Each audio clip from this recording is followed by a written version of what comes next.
So welcome everyone. My name's Lisa Palfreman. I'm delighted to welcome you to our Autumn Learning Programme. So this offers a series of knowledge sharing workshops on topics you've told us are of interest to you. And today's event is meeting key challenges in delivering mandatory biodiversity net gain. So the Autumn Learning Programme is brought to you by Homes England's Local Government Capacity Centre. And this next slide will summarise who the Local Government Capacity Centre are. And this learning programme is one of the tools offered by the Local Government Capacity Centre. Our offer also includes the Housing Information Hub and a capacity analysis tool which you can use to assess housing capacity. Next slide, please. So just to explain the agenda for today then, we've got various parts to this session. So it's going to cover making the biodiversity net gain system work, development management processes and policy. And the session is going to be led by Martin Hutchins from the Planning Advisory Service with a number of guest speakers. Okay, so I'm just going to hold off a minute while we move on to Martin, who's going to take over and introduce the speakers as well. So we have Liz, Nick and Len representing various local authorities who will be joining Martin in this. So Liz Anderson from North Hertfordshire Council, Nick Smith from Cheshire West and Chester Council, and Len Harris from Wyre Council. So I'll now hand over to Martin, who's going to lead us through the session. Thank you. Okay, thank you. Hello, everyone. Thanks for coming along. Myself and colleagues from 3 local planning authorities, we're going to be taking you through some of the key challenges for delivering biodiversity net gain.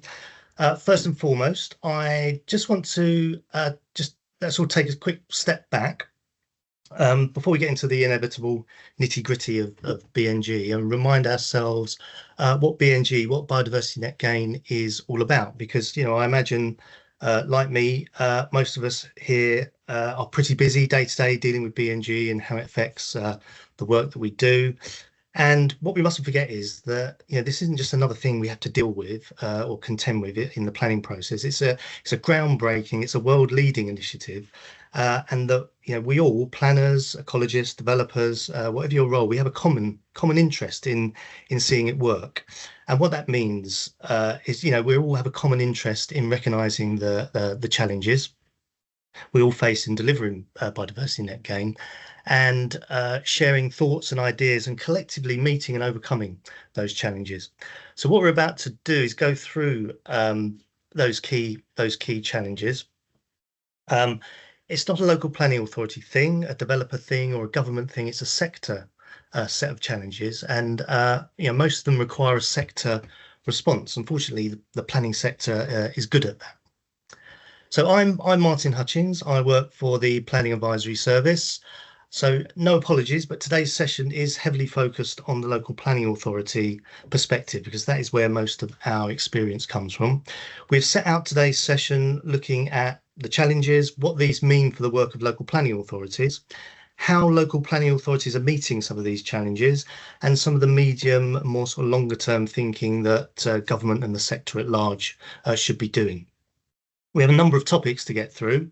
Each one is worthy of its own 1.5 hour session, but I'm going to try and cover things quite quickly, spend an hour running through the key elements of the topics, and then I'll be pausing to reflect at certain points with Liz Anderson, Senior Ecologist from North Hertfordshire, Nick Smith, Planning Manager at Cheshire West and Chester, and Len Harris, Senior Planner at Wyre. All 3 of these are regular contributors to our network and our drop-ins we have every fortnight, and they'll be bringing a very sort of local perspective to some of the topics under discussion.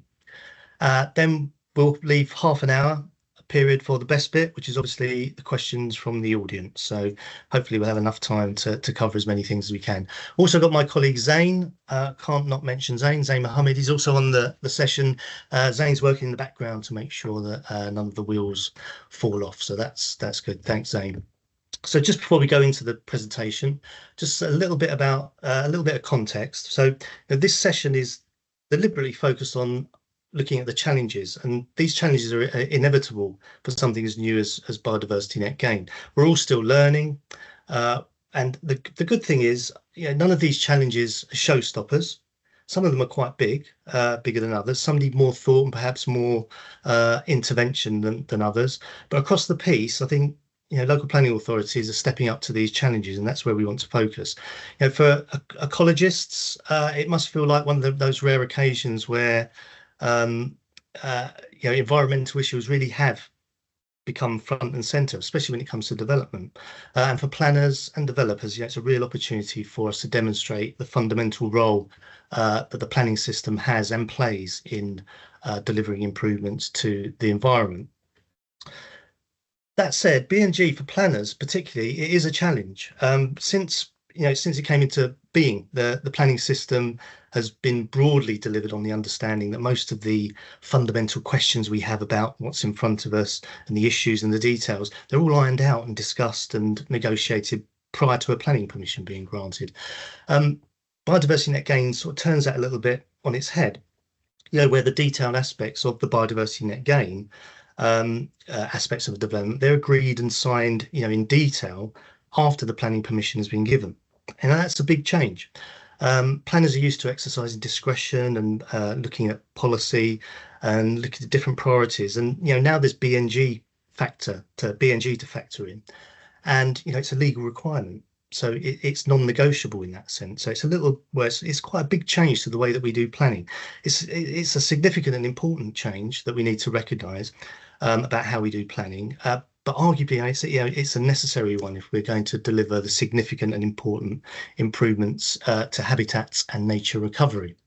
So that's my introduction. Thank you. Could I move on to our first slide? So we're going to go through some key topics.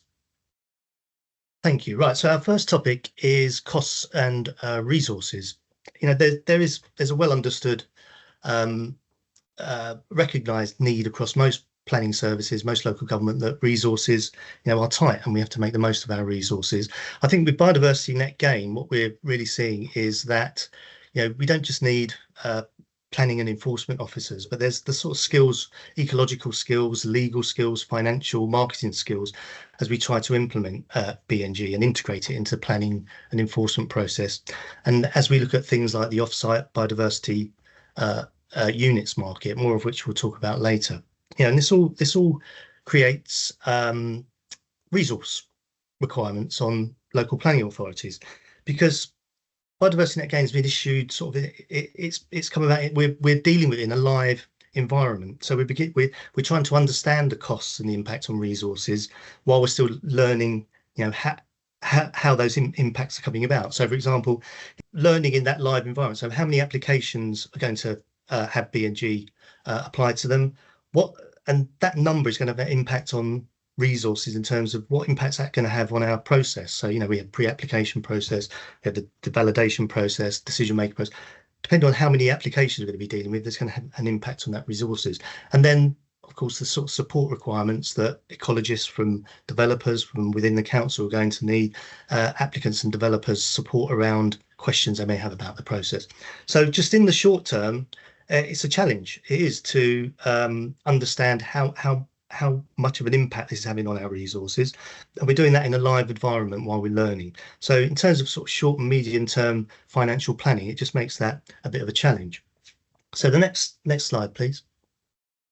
So yeah, we're seeing what feels like a bit of an increase in workloads and calls on our knowledge and experience, and I think there is in terms of councils being able to deal with this, those councils that are a bit better resourced than others are finding this, I wouldn't say an easier ride, but having a more applications to deal with, more knowledge, more expertise to call on. That's just a fact of life.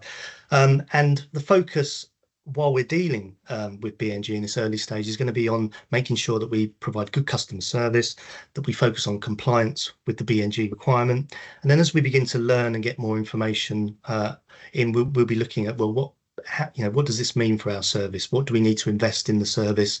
And how can we start looking at things like cost recovery to look at in terms of resources and the costs that we're facing.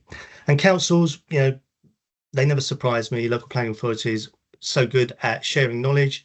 We've got a network. We know there are lots of informal knowledge sharing going on, ideas, processes, tools. Councils, aren't sitting on their hands thinking, oh, isn't this difficult? We're all sharing knowledge. Planning Advisory Service are helping with that process. There are software systems that councils are plugging into. Some of them are creating their own software. We're sharing financial models to understand costs.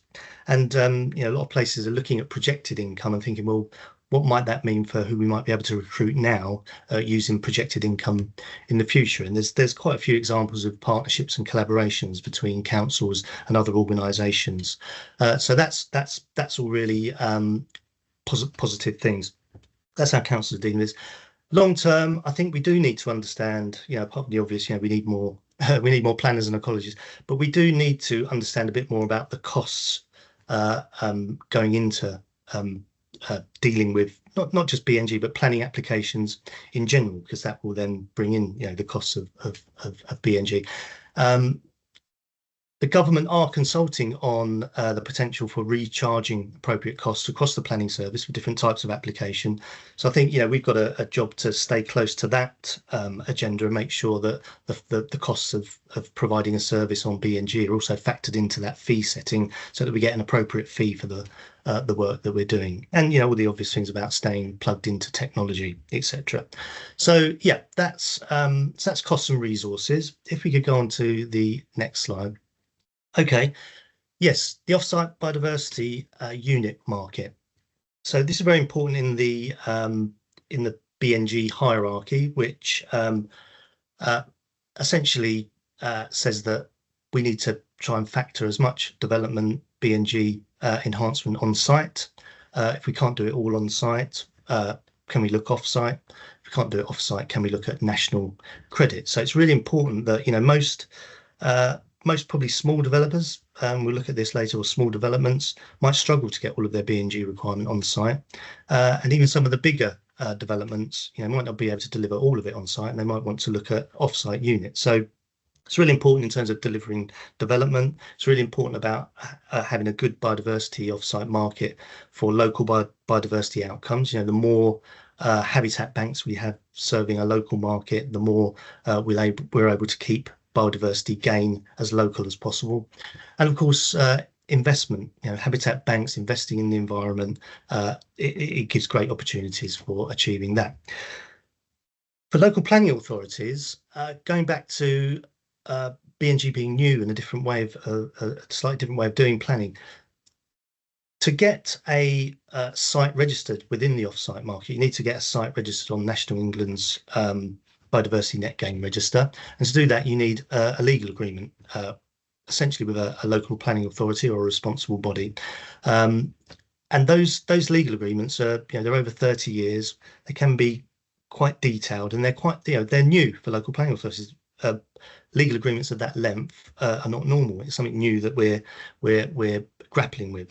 So local councils, because these legal agreements, and until there are a lot more responsible bodies, and we'll touch on that later, local planning authorities are essentially sort of the main conduit for facilitating entry to that market, which the corollary of that is that the local planning authorities are essentially sort of a market regulator by proxy, if you like. They're in this position of regulating a market, allowing different developers to bring land forward, agreeing the legal agreement. So the point here is it's all new, and there's lots of risk. There's lots of due diligence need to be done. Councils need to agree their strategy, what they're going to invest, internal processes and safeguards and protocols, so they sort of gain confidence about entering into facilitating this off-site market. And this is new. This is not what local councils are used to doing.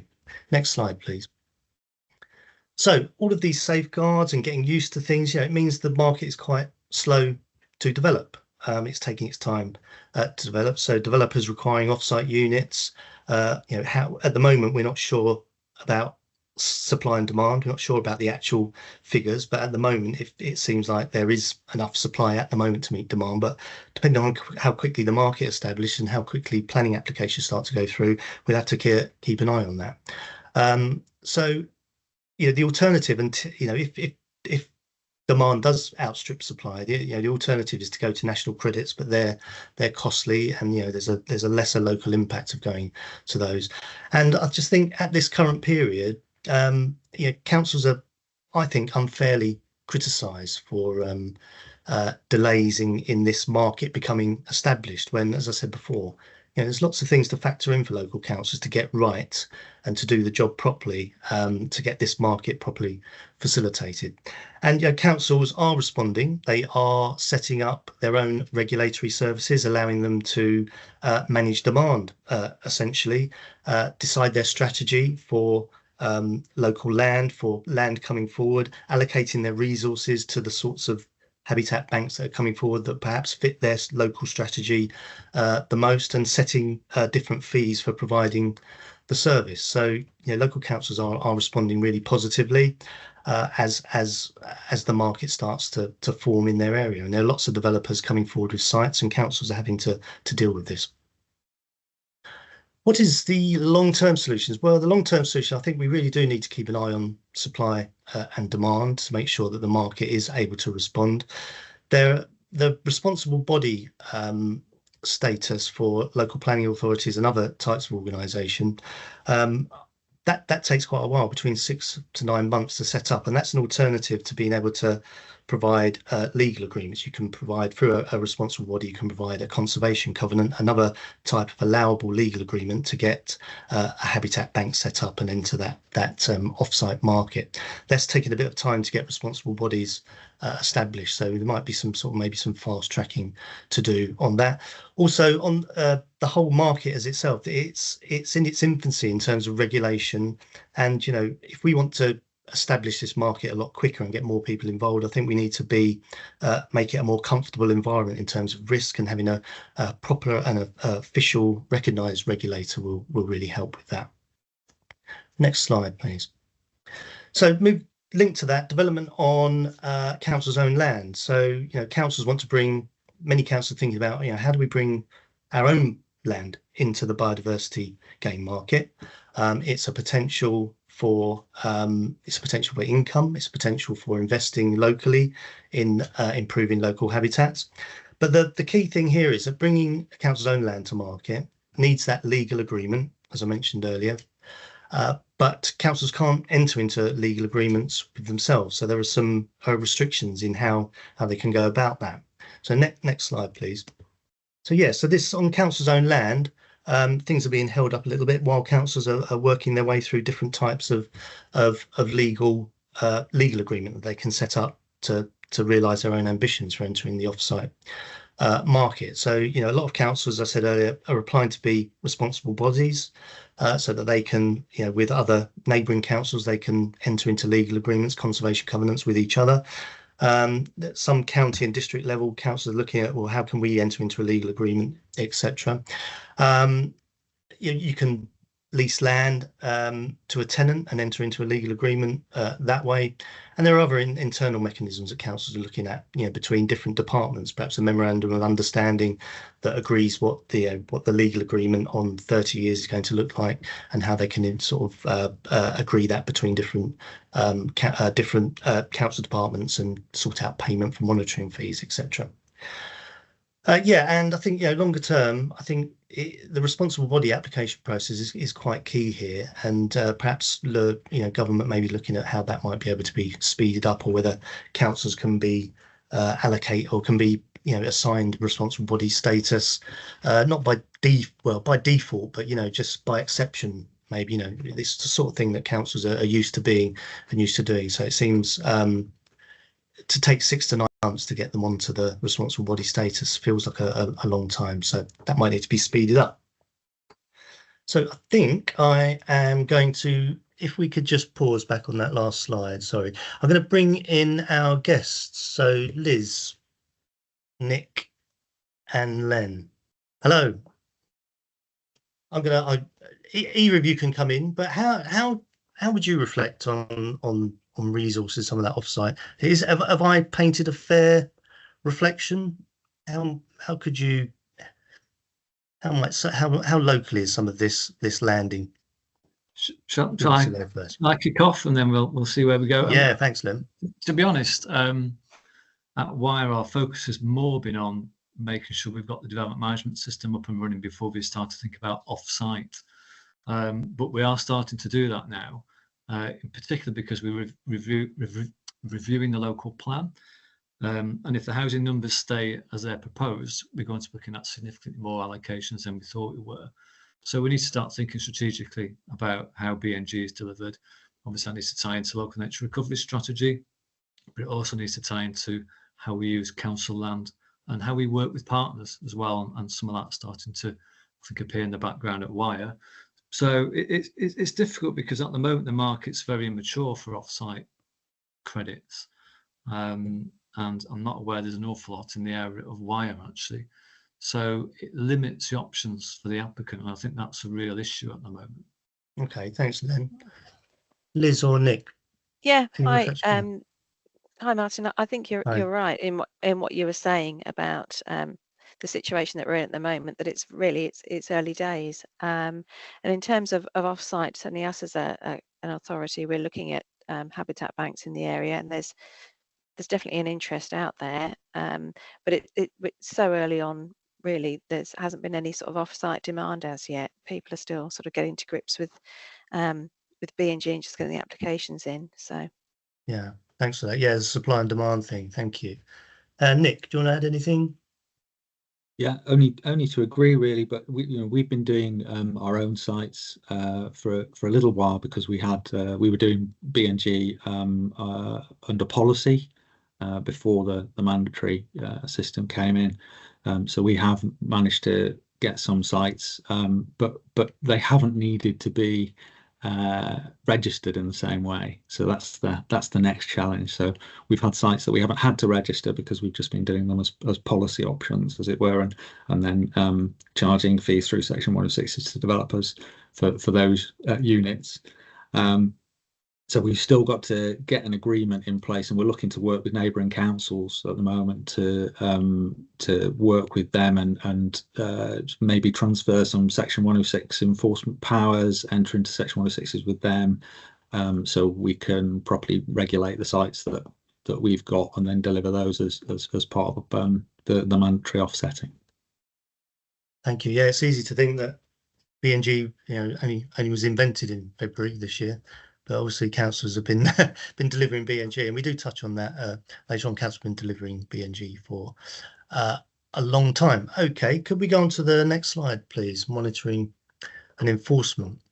Okay, so yeah, we have focused, I think, as a sector on new applications coming in, getting them through the validation process, decisions now going through, but we are really starting to begin to think about monitoring and enforcement. And at the moment, the guidance, I think, quite sort of sparsely says that we are expected to take enforcement action, but I think there's going to be a requirement for looking, more some of the actual sort of more detail around those requirements. What are we going to do? How are we going to do it? So moving on from there, what needs to be done to how we do it. And there are some other things in terms of enforcement. Local planning authorities enforcement, is traditionally quite a reactive activity. Development has conditions on it. Something doesn't quite go right. Someone notices, puts a report in. There's a breach reported, and an investigation done. But with BNG, there's the condition, and the legal agreements. They put a bit of an obligation on council to actually proactively monitor and make sure things are happening. So that's something that we have to sort of factor in again with how are we going to go about that, how are we going to prioritize, how are we going to resource these things. There's a couple of things around sort of proportionality of approach and things, terms within monitoring enforcement, like serious harm. So proportionate approach, how are we going to ensure we take a proportionate approach to BNG issues where immediate and visible harm isn't always that obvious. So how do we take an approach? Do we look at everything? Do we take a more strategic approach or a prioritized approach? BNG spans decades getting habitats in place and developed and gradual. How are we going to account for serious harm. And I'm thinking about all of the things we have to demonstrate when we're putting conditions on and enforcing those conditions. And the costs with monitoring and enforcement going 30 years into the future. These are all new challenges for us to think about. So if we go on to the next slide, please. So at the moment, there's if we don't start to collectively think about this and maybe get some more guidance on how we're going to go about it, there's a bit of a worry there might be an inconsistent approach to how we go about monitoring and enforcement. And we might over enforce or under enforce depending on our sort of appetite for risk in the absence of any full guidance and experience about how we go about this. So that might have some implication of how we measure the success of the national BNG policy. Locally, levels of compliance and enforcement by local authorities and responsible bodies. If that isn't consistent, how are we going to measure the overall effect of the policy? And more sort of generally, the impact of BNG generally, as we look at the requirements to report generally on BNG locally, until we get a consistent and an efficient approach to doing monitoring enforcement, there might be some risk to how we can actually monitor the effectiveness of the policy.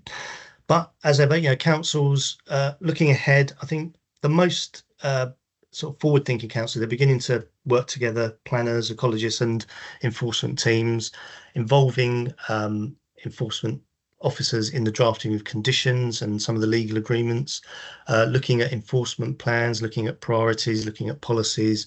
So getting ready for as now decisions are starting to come through, and integrating software to make sure that we can sort of pick up, what's happening and what are we going to enforce. But I think sort of medium to longer term, there probably will be a need for some guidance and some frameworks, and some, I think, data sources as well are going to be important in terms of reporting. So I just think with monitoring and enforcement, we are used to doing that as local councils, but it's another thing for BNG that, it's not like we're asking to be told exactly how to do it, but sometimes it's asking, if we go about it this way, is that okay? If we're going to do it this way? And I think what we need to get to is a consistent approach across local planning authorities, and that's one of the roles we see for ourselves at Planning Advisory Service. Because this is important, I want to bring in Len, Liz and Nick. I just wonder how you're thinking about this monitoring and enforcement question. Are you working with your enforcement teams? What do you see as the key challenge here? I'll go to Liz first. Thank you. Hello, hi. Yes, certainly.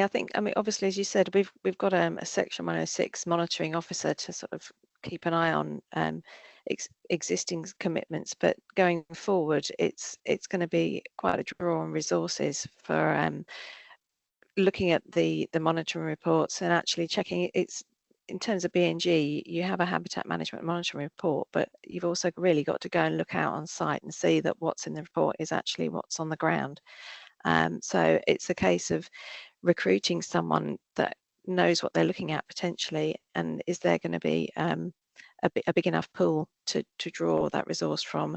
And also it's the uncertainty, you could be having Section 106 is coming up now, but actually the development's not going to happen for a number of years. And so at what point do you start recruiting staff?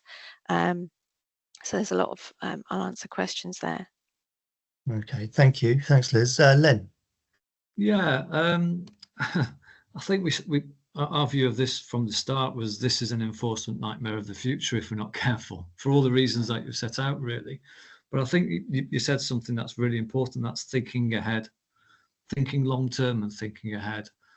So just to give you a really, really simple example, we've had quite a few applications coming forward where the BNG is proposed within the blue edge, so not within the red edge, within the blue edge.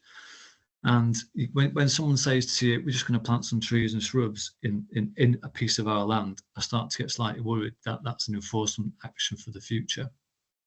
So a really simple thing we started doing, hopefully, is sending an email to the applicant or the agent, letting them know what the implications are of going off-site, because technically in the blue edge is off-site, because I'm not convinced in all cases that is actually understood.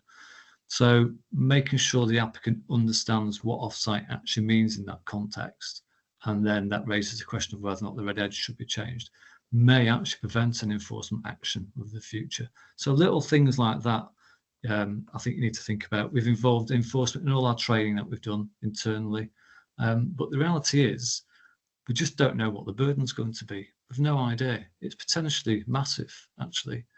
And if we're treating BNG seriously, then enforcement is actually a critical part of that, because if you're not enforcing the policy, then what's the point?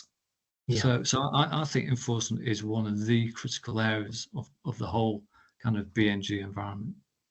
Yeah, it's certainly going to be the next thing that Planning Advisory Service really focus on. Did you want to come in, Nick? Thanks, Len.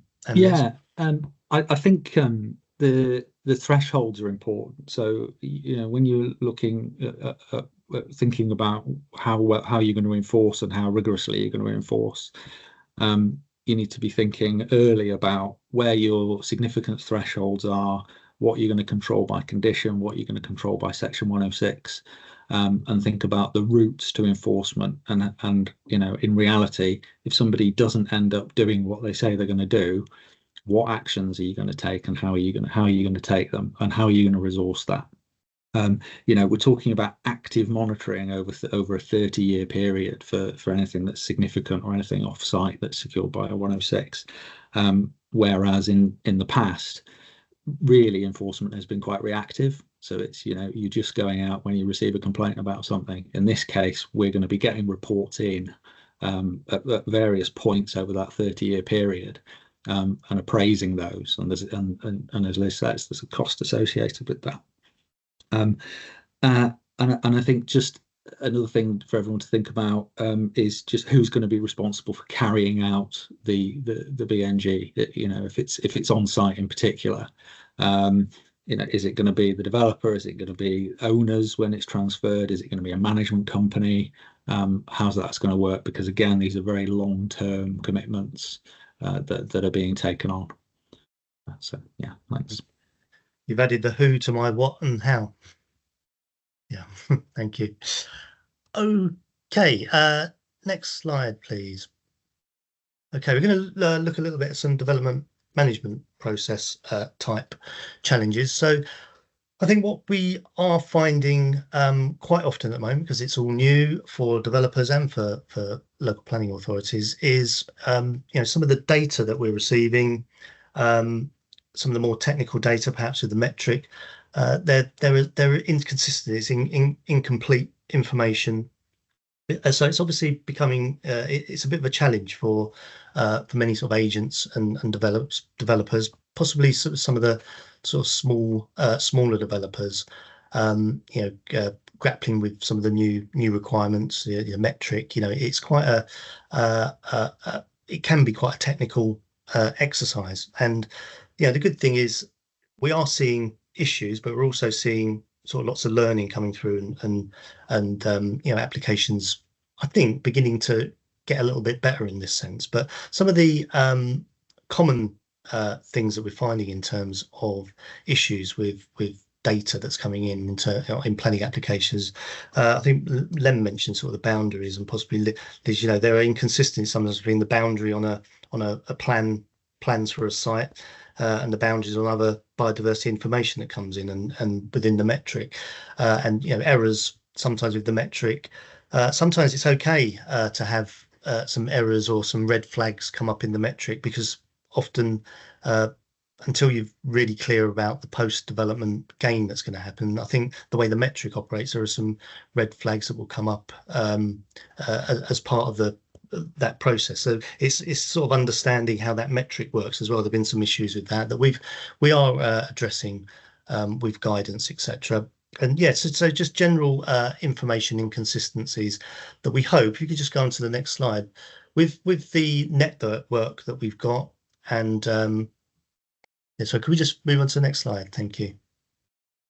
Yeah, with the network, we are finding, you know, that although this is causing, you know, some additional work at the moment, I think as we begin to share knowledge and experience, that hopefully these errors and inconsistencies will start to reduce, because what's happening is we're finding here's some errors and inconsistencies. We're putting together guidance for our developers and for our internal staff, and as next time you get a similar application come in, you sort of know what to point to and you know what to expect. So I think there's the good signs here that as we collaborate and share information, that we'll get over some of these inconsistencies and sort of missing information. But it is a journey, and there are some good dedicated software systems out there that are helping with some of this, that help to sort of summarize metric data and other data and bring it into the planning application process without having to do as much work as pouring through every little piece of information. Next slide, please. And linked to that, but slightly differently, there is, BNG, as you said earlier, it's a mandatory requirement within what is a largely discretionary planning system, and we're sort of grappling a little bit with how flexible we can be in sort of interpreting those rules. So as we said earlier, planning processes address key issues normally before granting planning permission, but most of the BNG issues and detail comes after planning decision has been made. So the main point here is that we really need to encourage developers and council to engage together as early as possible with as much information as possible, as early as possible in that development process. But the fact is, all of that real detailed information may not be available early on, and in some senses, it doesn't have to be provided until later in the process officially. So we're trying to encourage developers to give us as much information as early as possible, but not all developers are able to do that, and some possibly withholding information until the last minute, which doesn't help anybody. So just the next slide, please. Yeah, so it gives a bit of a dilemma for local planning authorities making a decision. Do we validate an application that hasn't got all of the information we'd really like to see? Do we validate and then later on that information doesn't come in, so we refuse? How does that look? Why did we validate it and then we refused it?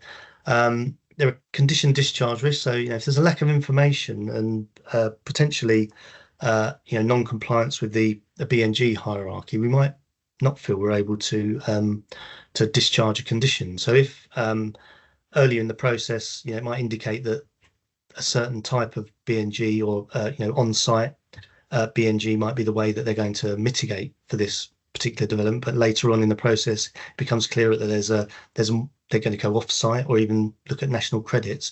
We might think, well, we're not happy that they've followed the biodiversity gain hierarchy here, so do we want to discharge this condition? And so there will be risks to appeals depending on how we go about this decision making. So local planning authorities, as ever, pragmatic, looking at how do we decide how strong we need to be at what stage of the planning process if we don't understand all of the BNG information at a certain point. And a lot of it comes down to how confident we are and what sort of relationships we have with developers. Sometimes it's fair enough that information isn't clear enough yet on terms of how we're going to meet biodiversity net gain. With other developers, it can be quite obstructive and they're not going to give us information until they have to. And I think we just have to balance how we act in those different scenarios. And unfortunately, the position at the moment, until we make some of these decisions, as we are, as planning applications come through, and then those tests, those decisions and those options that we take are tested, perhaps by an appeal, it's not then until we're going to really understand, well, that's how that kind of approach works. That's not a good approach to take, or that is an approach that's supported. So we can be stronger earlier in the process and insist on more information, but it's still to be tested, and that's another scenario that we're faced with here. Do we refuse planning permission early on because we haven't got enough information, or do we, because the biodiversity gain plan that's issued, that is agreed by condition after the decision is made, do we wait until that stage? What stage do we actually get as tough as we need to be? Right, I think I'll bring the panel in now. Once again, I think, you know, I'm doing this all in theory. You guys are on the front line, Liz, Len and Nick. Who wants to come in first? Shall I kick off? Go on, thank you. I think information's absolutely essential to this, actually, quality of information. We took a very hard line in terms of validation at the start of this whole process, and that worked pretty well, actually. And I think some of the local agents eventually started to understand kind of how this works, really. But one thing I would say, because we've had to push back on one or two applications where they've submitted the absolute minimum of information, so the kind of statutory minimum, really. And we said to them, well, you know, it's a minimum, not a maximum. You know, and we actually want more information. We're allowed to ask for more information, actually, if that's what we think is required to make the determination. So I won't be shy if you're a local planning authority in terms of asking for more information. If you think there's a genuine need for that, I think that's perfectly acceptable. And I think it should be remembered as well that BNG is meant to be built into the process right from the very start, right from selecting the site, designing the development. So BNG shouldn't be a last resort, last minute thing. It shouldn't be just an addition to the development. It should be actually part of the development. It should be central to it. So just as an example of what we've done, we've got some guidance for applicants, which we produced in the middle of the year. We're currently updating that now, and we've just today released our updated validation checklist. And through that, we are requiring a BNG statement to be submitted with all applications where BNG applies. And without going into details now, but obviously you can imagine that asks for more detail than the basic statutory minimum. And it really wants a storytelling, want to understand what is the story around BNG, how is it going to be provided, what are the constraints on the site, what are the options. And the more information we've got early on, I think the better decisions we'll make. And I think, again, going back to the enforcement issue, you know, the better decisions we make, the less hopefully enforcement issues there'll be kind of later on down the line. Okay, thanks, Len. Liz? No, I was just going to say validation checklists are really, really helpful. We've got one, and specifying what you're expecting to see. So, you know, a full metric that's clear in that, and key if you've got a small sites metric being used, getting the photographs in that, so you can actually see that what is supposed to be on site, because a small sites metric can be submitted for sites where you wouldn't have an ecological report. So it's really difficult to gauge what's actually on site unless you can see some photographic evidence. Okay, thank you. And Nick? Yeah, agree completely with that sort of early engagement theme. You know, there's a lot of talk about BNG being a sort of post decision thing, and sort of in terms of the legal process, that's right. But actually, if you don't engage early with this, you're going to end up in a situation where you're trying to discharge your BNG condition, and it's just not going to happen. So you've got to get, really, the ecologist needs to be in from the very start. You know, if applicants weren't doing that already, and I know a few who definitely weren't, then they need to be really thinking about that now and making sure that the BNG is designed in from the start. Because it's going to be so important. Yeah. If you can do on-site rather, great. That's encouraged in the BNG hierarchy. If you can't, you have to justify that. You have to be able to justify that in a sort of scientific way, and explain it, and have the local planning authorities, ecologists agree with you. So it's really important that you think about that as early as possible, as an applicant.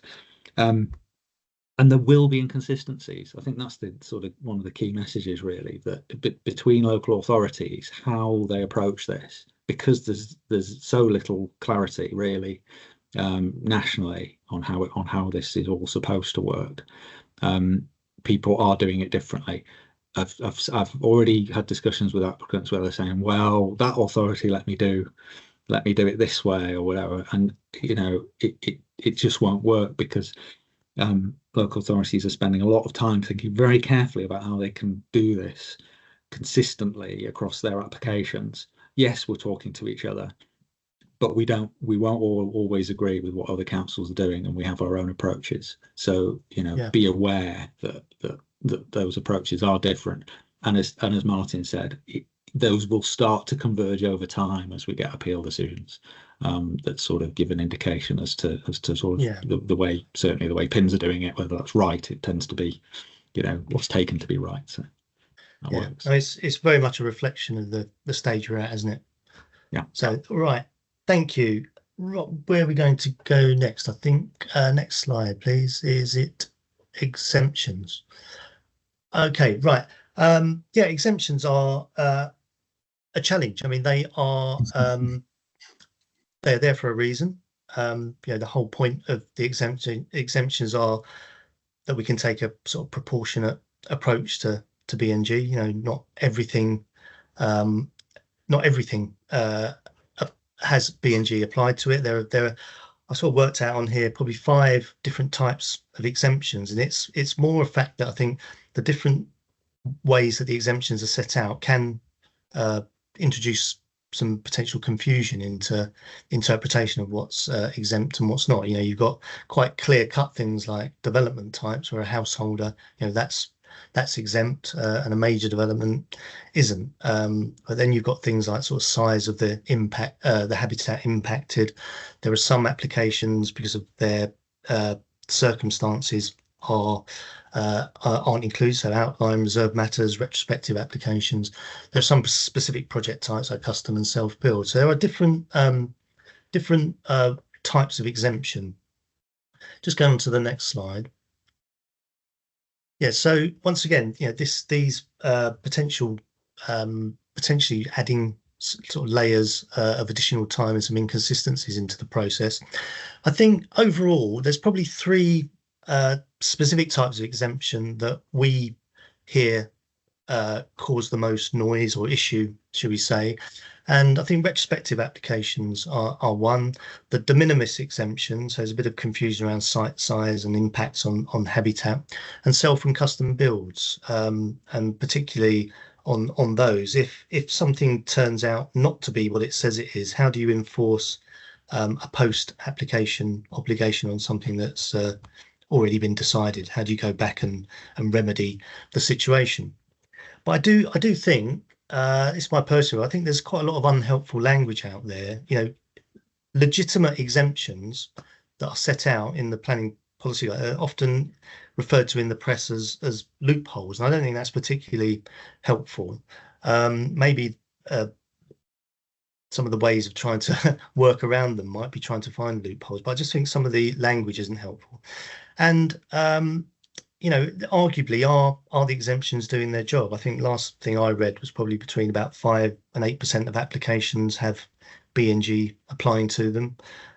These are only early calculations, and we need to get more data. But that I think feels like the sort of percentage that we would expect. But once again, there wasn't a lot of information out there before BNG come in about those expectations and what we would be expecting. So once again, I think local planning authorities are learning from what they're getting in, how things are, how developers are interpreting the exemptions, and they're updating their guidance, updating validation processes. The planning portal has recently put some new requirements into the portal system and the application process to ask questions to make sure that developers and agents are clear about what it is they're claiming exemption from and what that means. And, you know, and often you know, pragmatism is the best approach. You know, we can't go into this assuming everyone's trying to claim an exemption when it's not, but equally, you know, where it's sometimes a bit more obvious that exemptions are being claimed and it's not that clear, you know, we need to be a little bit more diligent. So I think more long term, I think some kind of legal definition for self and custom build might help. And in terms of what happens if something doesn't meet that definition after permission's been granted. I think things like the retrospective planning applications and part retrospective, I think that there is mooted a second phase of BNG that I think that the government will be looking at addressing things like retrospective applications and bringing them into the into the fold, as you like, more clearly. And I think we just need to encourage government to do that as quickly as possible. And yeah, just a clearer line on how to apply, local planning authority policies when exemptions are claimed, because a lot of councils are looking at, well, there's an exemption here. This is a sort of site that normally before BNG we would have put some biodiversity net gain local planning policy on. Where do we stand on putting that on now that BNG is a statutory obligation? So next slide, please. So small sites is our next one. I think small sites are a challenge. Not always a lot of room on site to meet your on-site obligations. There are some questions around how do we define who a competent person is for completing the small sites metric. They don't need to be a qualified ecologist, just need to be a competent person. And it's how do we make sure that we're happy that they've got the appropriate knowledge and experience that we expect for this site. And it's very subjective, very site specific. Once again, it's going to be something that we learn over time. We might find that this person that's made this assessment isn't really the best person to do this. And next time we get an application like that, or we issue some guidance, we say, well, on these sorts of sites, this is the sort of person that seems to have the knowledge for these things, and we can issue guidance on that. So yeah, and because of the market, the off-site market that we talked about earlier, still developing, there might not be as many options for developers of small sites to go off-site. And when they do look for off-site alternatives, they often only need very small fractions, even units of biodiversity units to meet their requirement. And it's how far the market is going to go in being comfortable to provide those smaller units of biodiversity units for off-site compensation. Next slide, please. So once again, there's lots of questions around small sites. So questions of local authorities. We're all learning. We're trying to collate data and learning as we go, update our pre-application advice, our validation process, and looking at different solutions, learning what sorts of things work on sites is going to be something that's going to be really important as we go forward. Another thing that Planning Advisory Service would like to do going forward is to start collating more examples of how small sites are being delivered. But once again, we need those sites to come forward and be delivered and go through the system so that we can learn and share that learning. And at this early stage, yeah, we're still waiting for those examples to come through and understand how they work. A bit longer term, making credits available might be an option if the demand starts to increase and supply isn't there, making the national credits available at a discount perhaps for smaller developers, smaller sites, encouraging the habitat banks to trade in more sort of micro credits, and as I say, sharing the creative and more sort of scalable solutions for small sites. And there is some discussion around the things like green roofs and integrated habitat features are all really good biodiversity measures, but they don't necessarily come into play when you're looking at post-development BNG.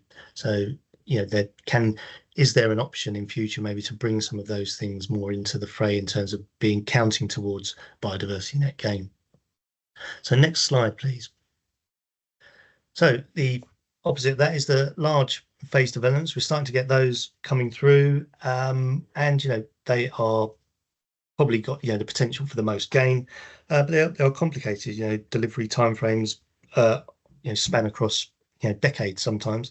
As I say, we're just beginning to see these coming in, so we are getting questions, and the BNG planning practice guidance is a good start, but there are beginning to be some more sort of detailed questions coming through about how things are delivered on large sites and more sort of bespoke approaches. So next slide, please. Yeah, some of the key questions are around baseline assessments. If you've got different phases, when do you apply the assessment, the timing of these things, and a lot of these questions, they're not, oh, how do we do it? It's more like, if we do it this way, is that okay? Does that satisfy the rules, so applying things back, and the ongoing maintenance, once a baseline assessment is made on these large sites, that's going to be sitting there. You would move on to the next step. How do you account for keeping everything in line, and off-site elements linked to phases? So here's one phase might be delivered on site, another part of the development might require off-site development. How do you line all of these things up? And the triggers for the 30-year monitoring over different phases is another challenge that, as I say, I don't think it's developers are got experience of delivering big sites. It's just, how does that approach, is the approach they're thinking of taking workable and acceptable in BNG terms? So I think it's a challenge, and once again, some of these challenges on large sites, we're not going to understand whether something's worked or not. Could be, depending on the size of development, it could be 50 or 60 years away before we see some of these sites and BNG being actually, has it worked. So next slide, please. Okay, just going to go on to policy. So yeah, just sort of finish off now, just to talk a little bit about policy. We mentioned earlier local nature recovery strategies. I think the biggest challenge on local nature recovery strategies is the timing. I think the first one was put out last week, I think, or the week before. I think there's our first local nature recovery that's being sort of that's been, I don't know what the word is, it launched or is out there anyway.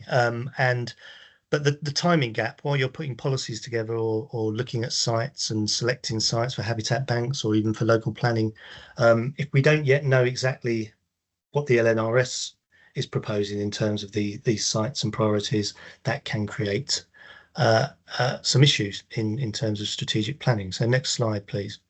So I think the main thing here is that we make sure that we are engaged with our responsible authorities that are putting the local nature recovery strategies together, just so that we can tailor our activities as closely as possible with the LNRS activities. And just going to finish off with local policy.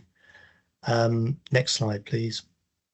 Yeah, I think I mentioned earlier that where biodiversity net gain isn't totally new, the statutory application of it is, and a lot of local plan policies have policy on biodiversity net gain, but it's getting that balance between, if we aren't putting statutory biodiversity net gain, could we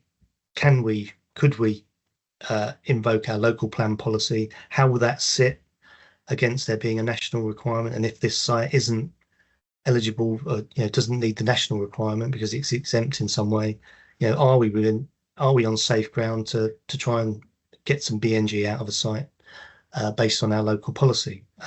Planning policy guidance tends to sort of suggest that you may be on shaky ground with that, but some councils are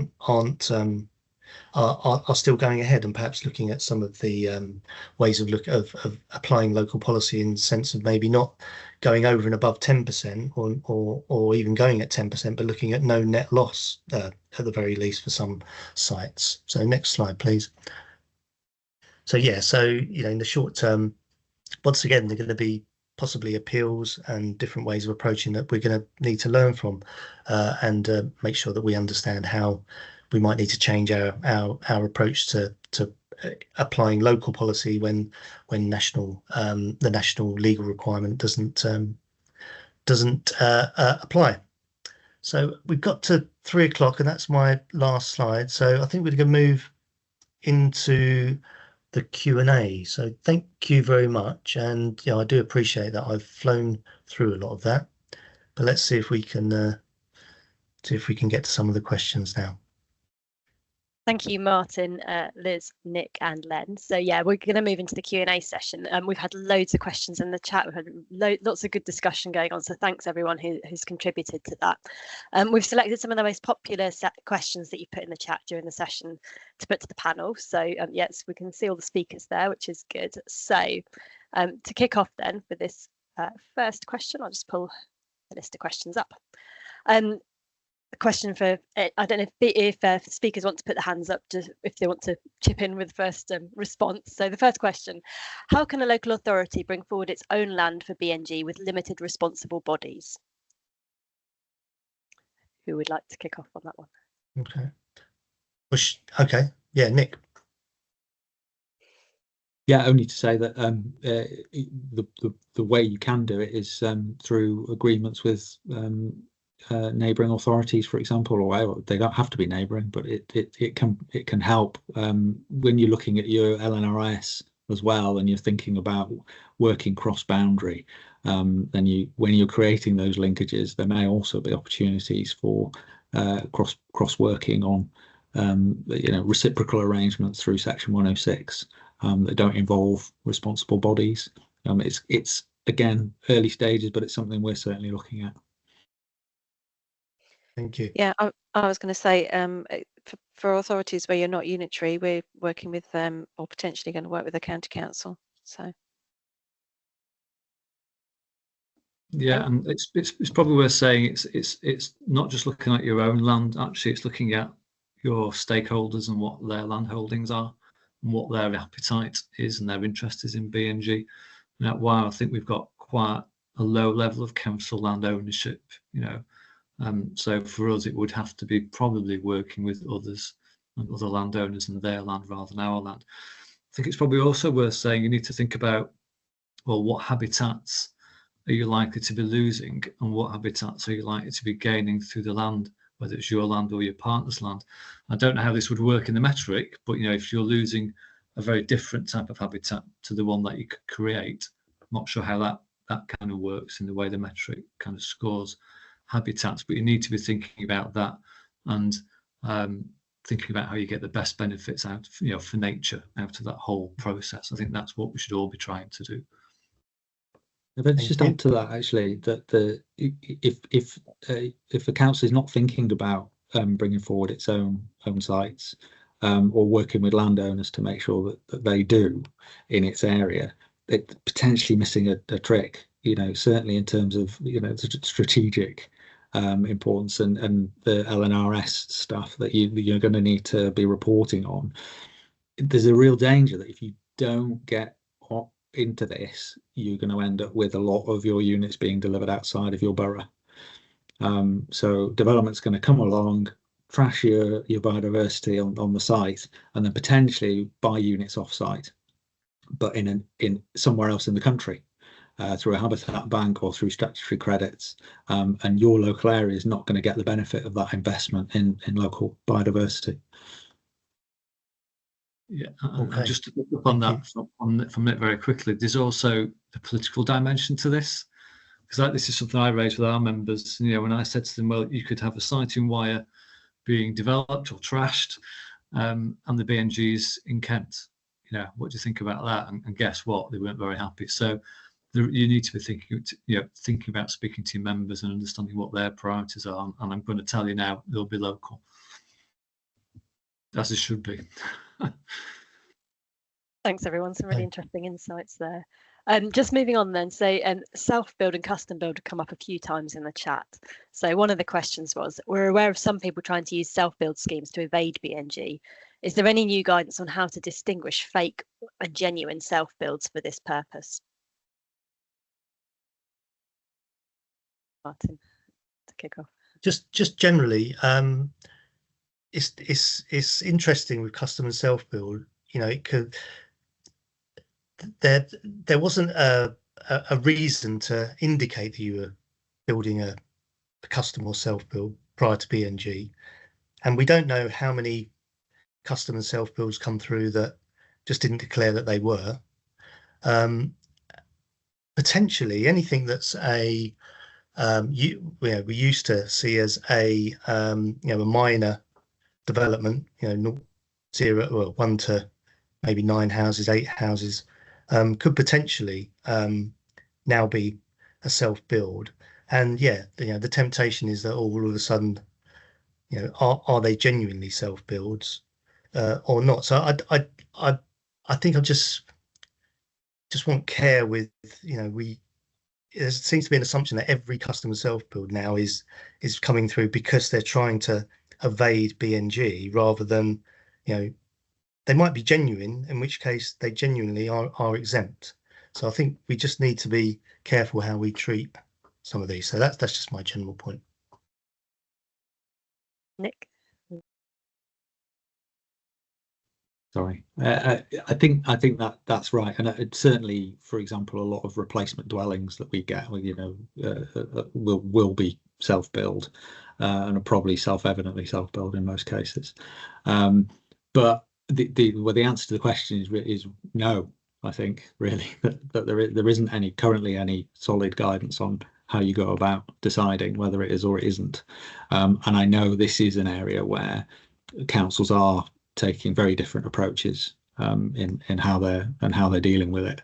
You know, whether they will accept an application as valid without evidence, whether if they do accept it, they decide to control it through a condition or a 106, and if they do, what the condition says, you know, how long they seek to control it for before it can change hands. Having an idea of what might happen if there is a breach is important, as Martin mentioned when he was talking about this on the slide. You know, I think you might go back and say, well, now you need to do your biodiversity net gain if you're in breach, but we could really do with some national some government guidance on how this is to be approached, because at the moment there's going to be a lot of consistency across the sector, I think. I was just going to quickly say, I think there's obviously a self-build register. So if an applicant's on there, that's a good starting point. If they're not on it, why aren't they on it? And any scheme that's coming in to us now that's claiming an exemption under self-build, we ask them to fill out an exemption form, a self-build custom build exemption form, and then that's just adds a little bit of extra surety that they really are intent. But it's really difficult. It's going to be really hard later on to check. I mean, who actually goes out and sees who's living in the house? It's just impossible to monitor, isn't it, really? Yeah, a lot of applicants and agents won't even understand what they're saying when they're claiming self-build. You know, that's I think that's a really important point. You know, they're not looking at the legislation to see that the person who is going to be living in that house had or will have the primary input into the final design and layout of the house, and then they're going to live there for a period of time, that they can't just sell it. In principle, they'll just be thinking, well, yeah, I'm applying for it as a builder. I'm going to build it, self-build, isn't it? But it's not that simple, unfortunately.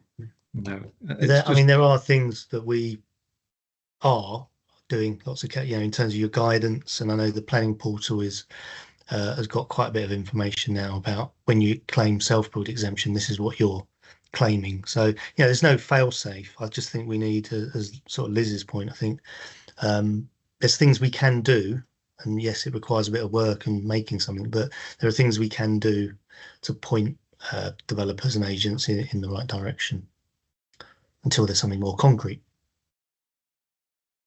Yeah, I think if I could just add to that, because this is something I came across this morning. Actually, I was hoping to avoid self-build until I got my head around everything else, but preparing for this, I came across an application we've got in. I'm pretty sure it didn't come in as a self-build.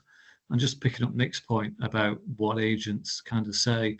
So the argument was it's below 0.5 hectares, therefore B&G doesn't apply. No, that's not the way it works. It's low impact development, so therefore B&G doesn't apply. No, that's not the way it works. Oh, and it's self-build. And where's the evidence? So I think Liz's point about you need the evidence, but the reality is, if someone lives in it for 6 months and sells the house,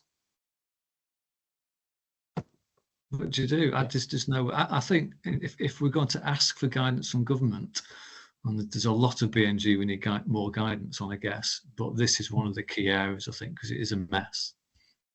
Yeah, I mean, the good thing is, I know, you know, those 3 examples of exemptions that we highlighted on the slides, those are the ones that government are certainly interested in. So I think, yeah, it's not being ignored. I just think, yeah, hopefully we can get some guidance as soon as possible. But yeah, sometimes guidance and needs sort of legal law to be changed, and that doesn't happen overnight. So the good thing is, we can do some things in the meantime.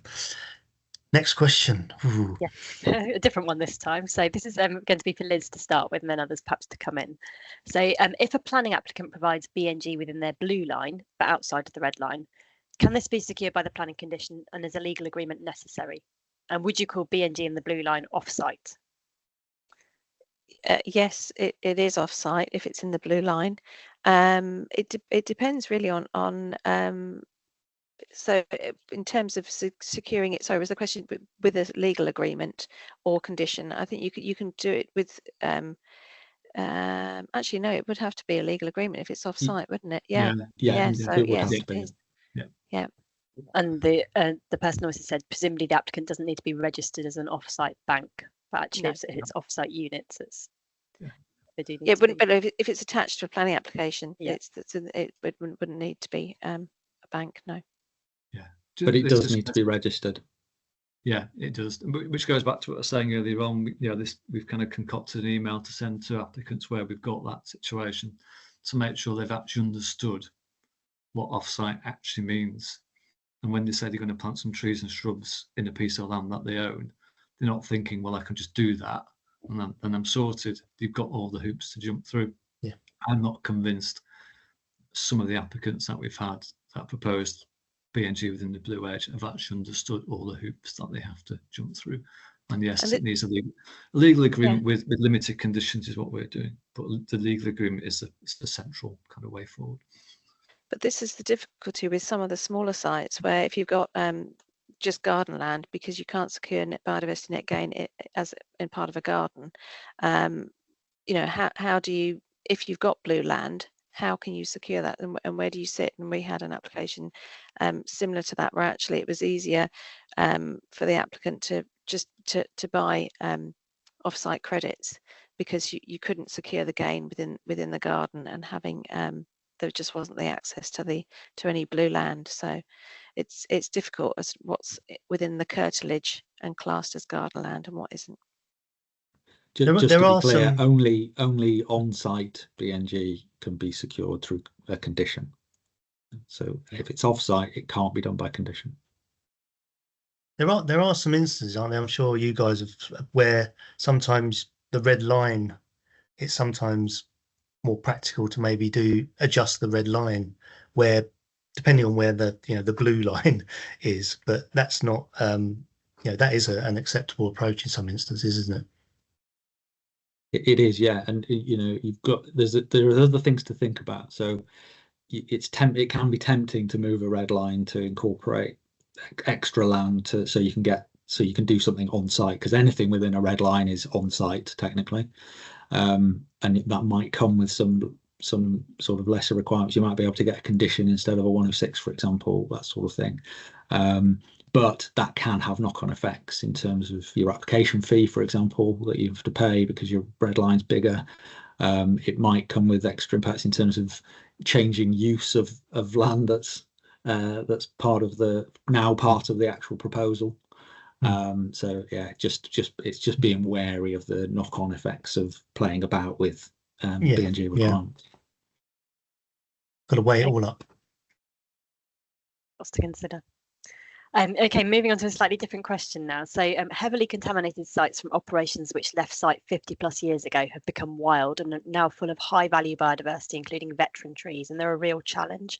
Any advice on dealing with these sites? I think I said in the chat, leave them for biodiversity, which obviously wasn't very practical when you've got someone replied economic gain, but if you've got an option to secure something that's there, I mentioned that the cost of decontaminating a lot of these sites, and actually if you weigh it up, it might be better just to keep it for biodiversity. But I appreciate a lot of brownfield land, as we're being pushed to develop now, is what people want to develop. But yeah, and it's hard to say or give a blanket yes, you should do that in that circumstance, or that in. It really is site specific, and a site like that that's described. I don't know. I agree with Liz. It's the idea here is that you work with nature rather than against it as far as you can, and something like that, it might be more practical in all sorts of ways to leave the site for biodiversity. I think we can agree that that's a really hard question. Yes, that it's going to take people a while to resolve. But I don't think we've got an answer for it, unfortunately. I think there's a side question which is around the knock-on effects on your other policy asks, and that's the issue, isn't it? Because there's obviously, you need to do B&G if you've got a brownfield site, and my understanding of the ecology, some of those sites can be more valuable than a kind of a piece of grass. It's very important, actually. I think the bigger issue is when the developer or the applicant comes to you and says, well, I'll do your B&G because I have to. Goes back to what Martin said at the start. You have to do it. But I'm not going to do all your affordable housing, or I'm not going to give you all your GI or whatever else it is. And I think that remains to be seen how that starts to play out. And I think we're going to have to take a hard line because actually those other asks are there for a reason. Affordable housing is there for a reason. Yeah, so it's a perfect example as well of how many decisions we have to make. It makes it really interesting. You've got the ecologists' preferred approach, and you've got the planner's preferred approach, and you've got to work together to come up, with the developer to agree the overall best approach. And is the best approach what's best for nature? Is the best approach what's best for affordable housing in the area? Is the best economic development and jobs?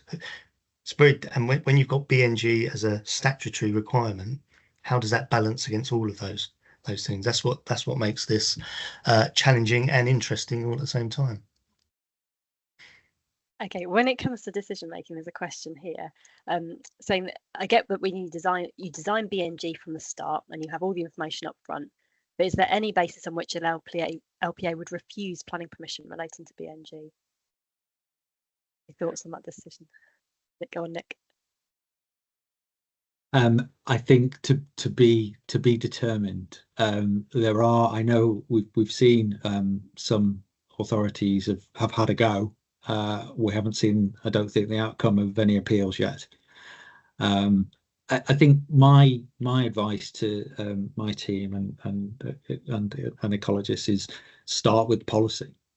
You've already got policies in your local plan. You've got the framework. They still say the same things as they did before mandatory B&G came in. You still have to make sure that it complies with your ecology, biodiversity policies, and then really the B&G is to make sure it's plus 10% and it's done, and that has to be done in a certain way and thought about in a certain way. But there's still a requirement to hit the policy. So how often is a scheme going to be? Are you not going to be convinced that a scheme can deliver baseline plus 10% and be not thinking, well, I'm going to it's satisfied the policy or it hasn't. And of course, if it hasn't satisfied the policy, then you're going to refuse it anyway. So I think you would probably phrase it as not being specifically because you think they're not going to deliver 10% post-decision. You would frame it in policy terms, and that's how you would approach it. Yeah, it's a difficult one. I think we did refuse an application, but it was one reason amongst a few very early on, actually, where the applicant simply didn't engage with B&G at all, in spite of all the emails that went kind of to them. They just weren't interested, which is kind of bizarre, but they weren't, and therefore that was one of the reasons. But I think this gets to the heart of the whole issue, isn't it? That it's a pre-commencement. It's not. I think we've got to be very careful of saying it's wholly a pre-commencement issue, because it isn't. I think we have to remember that. Post-commencement, you mean? Yes. Yeah. Sorry, post-commencement. Sorry, post-decision, but pre-commencement. Yeah. So we can take into account how the applicant is proposing to deliver B&G when we're determining the application. We can do that. It's not just you're not just passing it on to the Biodiversity Gain Plan, but I think you're going to have very, very strong grounds for an outright refusal. Certainly if the applicant's provided you with more than the minimum kind of information. I think you'd have to be really clear that what they're telling you isn't really viable from a B&G perspective, because ultimately they can turn up with a BG plan and resolve it all then. That's the bit that I always struggle with. But what you don't, and I think this is quite important, what you don't want to do is get to a situation where you've approved an application with whatever conditions it gets attached to that, and you get a biodiversity gain plan later down the line that you can't approve, or you're falling out with the applicant over, or you don't agree with the applicant over, and it starts to become a problem because you're given a permission. That's the bit as a planner I kind of struggle with slightly. For me, if it was a predetermination matter, then that works. But a post-determination matter, pre-commencement, makes it very complicated, actually. So I think the answer to the question is you need a very good case for refusing outright an application where they've at least tried to give you a half decent story. Yeah, and there's quite a few places now trying to introduce some sort of way of making sure that developers, agents really understand what's going to be signed off for the biodiversity gain plan, and what the decision-making process is about whether we're going to be able to agree it or not. Because things like the hierarchy, all these things come into it, that if that information, the later that's left, the more risk there is in us being able to agree that biodiversity gain plan. I don't think you can do much more than that at the moment. Yeah. I mean, just as a quick example, what we're looking at doing is certainly for major applications where it's on-site significant B&G, we are looking at requiring either a Section 106 in full or a kind of heads of terms or framework version, kind of a shorter version. So we've at least got something that start to tie the applicant down before we actually determine the application itself. So that'll be a Section 106 in full or a heads of terms version before we determine the planning application. That's one way that we're looking at kind of going. Okay, thanks very much everyone for the panel, for those questions. Lots and lots of people to think about there. I think we'll wrap it up there in terms of the Q&A, as we're just keeping an eye on time. Can I add one very quick thing? Go ahead, on those questions? We are collating those, aren't we? And we'll attempt to produce something after this that tries to address as many of those questions as we can. So if we haven't got to them now, rest assured we will do our best to issue something that answers some of those questions. Thank you. Great. Okay, next slide, please. Okay, so here's some take-home messages that the panel and Martin as the lead speaker have put together. So we've got some top tips for things for you to think about going away around learning by doing, the importance of good guidance and thinking about writing things down, checking things out. B&G offsite strategy and deciding on your approach, planning ahead for monitoring and enforcement, and the value of good data and having evidence as well. So top 5 tips there for you, and then some key organisations with websites if you want to do some further reading after the session. Okay. Just want to say thank you very much for your time and your participation this afternoon. Thanks very much to our speakers, Martin, Liz, Nick and Len. It's been brilliant to have you giving your sort of wisdom this afternoon and explaining some of your experiences, and to everyone else for attending as well. That concludes today's session, so we'll leave it there. Thanks again and goodbye.